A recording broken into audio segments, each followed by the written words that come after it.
Hi hello back to cooking blog. ഇന്നത്തെ recipe മീനച്ചാറാണ്. ഒരു പാത്രത്തിലേക്ക് 1/2 സ്പൂൺ ഉപ്പ്, 1 സ്പൂൺ മുളക് പൊടി, 1/4 ടീസ്പൂൺ മഞ്ഞൾപ്പൊടിയും ചേർത്ത് നല്ലപോലെ മിക്സ് ചെയ്യുക. അതിനുശേഷം നല്ലപോലെ കഴുകി വൃത്തിയാക്കിയ 1/2 കിലോ മീനാണ് ഇതിനകത്തേക്ക് ആഡ് ചെയ്യുന്നത്. മീനെല്ലാം ആഡ് ചെയ്തതിനു ശേഷം നല്ലപോലെ ഇളക്കി ഒരു 15 മിനിറ്റോളം റെസ്റ്റ് ചെയ്യാൻ വെക്കുക. ആദ്യമായി ഒരു പാൻ ചൂടാക്കുക. പാൻ നല്ലപോലെ ചൂടായി കഴിയുമ്പോൾ അതിലേക്ക് ആവശ്യത്തിന് വെളിച്ചെണ്ണ ഒഴിച്ചു കൊടുക്കുക. വെളിച്ചെണ്ണ നന്നായി ചൂടായി കഴിയുമ്പോൾ മാഗ്നേറ്റ് ചെയ്ത് വെച്ചിരിക്കുന്ന ഫിഷ് ഫ്രൈ ചെയ്തെടുക്കുക. നല്ലപോലെ ഫ്രൈ ചെയ്ത ഫിഷ് ഒരു പാത്രത്തിലേക്ക് മാറ്റിയതിനു ശേഷം ഒരു പാൻ ചൂടാക്കുക.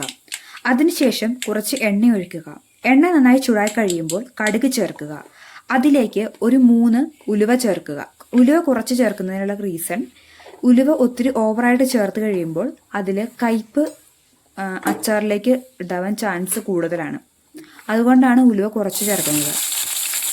കടുകും ഉലുവയും നല്ലപോലെ പൊട്ടിയതിനു ശേഷം ചെറുതായി സ്ലൈസ് ചെയ്ത 10 ചെറിയ ഉള്ളി, 7 അല്ലി വെളുത്തുള്ളി, ചെറിയ കഷ്ണം ഇഞ്ചി, 2 പച്ചമുളക് എന്നിവ ചേർത്ത് കൊടുക്കുക. ഗോൾഡ് ബ്രൗൺ കളർ ആവുന്നവരെ മീഡിയം ഫ്ലെയിമിലിട്ട് നല്ലപോലെ ഇളക്കി വഴറ്റിയെടുക്കുക. ഗോൾഡ് ബ്രൗൺ ആയതിനു ശേഷം 1 ടീസ്പൂൺ മുളക് പൊടി, 1/2 ടീസ്പൂൺ മഞ്ഞൾപ്പൊടി, 1/2 സ്പൂൺ അച്ചാറുപൊടിയും ചേർത്ത് പച്ചമണം മാറുന്നത് വരെ നല്ലപോലെ ഇളക്കി വഴറ്റുക.